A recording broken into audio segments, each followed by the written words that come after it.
La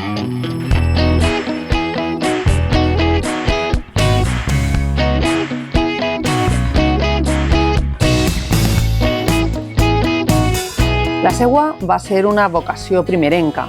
Imma Pons Ferrer va decidir que volia ser perruquera i es va matricular en una acadèmia en València, on ja va destacar. El seu primer treball, encara com a estudiant, va ser en un saló del barri d'Abastos, però només obtindre el títol, amb tan sols 18 anys, va obrir el seu propi negoci al carrer Colón d'Alaquàs, en una habitació de la casa familiar.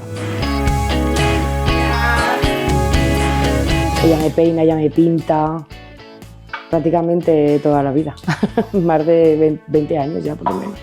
A finals dels anys 80, Imma Pons Ferrer va tindre prou repercussió pública arran de la seva participació en campionats de perruqueria. Va participar en el provincial i va guanyar. Va participar en l'autonòmic i va guanyar.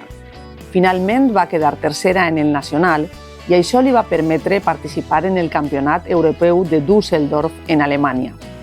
Durant uns 5 anys va competir i finalment va continuar vinculada a aquesta activitat a través del equipo como preparadora. Participar en los campeonatos me aportó muchísimo.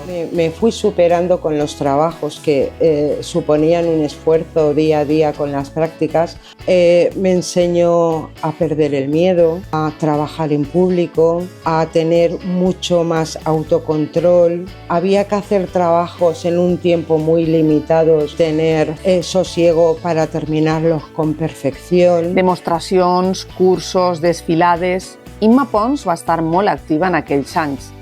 Fins i tot va ser la professional triada pel sector per a celebrar un 8 de març en la Sala Sussos de València. Va estudiar amb la toga, va convertir-se en professional amb el brushing i no ha parat d'incorporar novetats al seu negoci, seguint l'evolució de la perruqueria. Empecé en los años 83, en los pelos se cuidaban. Se mimaban, se trataban.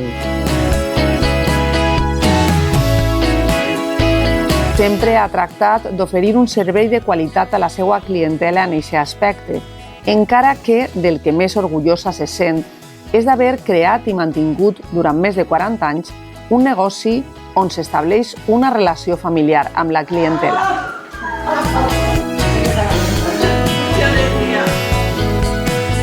Pues yo vengo 20 y tantos años, casi 30. Encuentro que vengo casi a mi casa, a una familia. Yo me vine a vivir aquí al lado, pues hará 40 años o más, ¿eh? Okay. Y desde entonces vengo aquí, porque estoy encantada, siempre con mucha confianza, da gusto entrar aquí. El tinte, las mechas. Y cortes, los cortes, mira qué cortes. Uñas también nos hemos hecho algunas veces. Por supuesto el trato. El trato y... A ver, que también nos gusta cómo nos peinan, claro, está todo, todo entra en el saco. És un artista. El local de perruqueria Imma Pons sempre ha estat al mateix lloc, però ha tingut diverses reformes. Amb tot, hi ha 2 elements que es mantenen pràcticament des del primer dia. Un secador de casc, que encara utilitza alguna clienta una vegada al mes, i el rellotge de paret, un regal dels seus primers temps. També es manté la fidelitat d'Imma als seus principis. Mi punto fuerte ha sido entender cada cabello, o sea, entendiendo a la clienta y hacerle de su pelo sacar el mejor partido posible, pero siempre cuidándolo, mimándolo, hacer que cada clienta se sienta bien. Per totes aquestes raons, Perruqueria Imma Pons rep enguany el Premi a la Trajectòria Becada.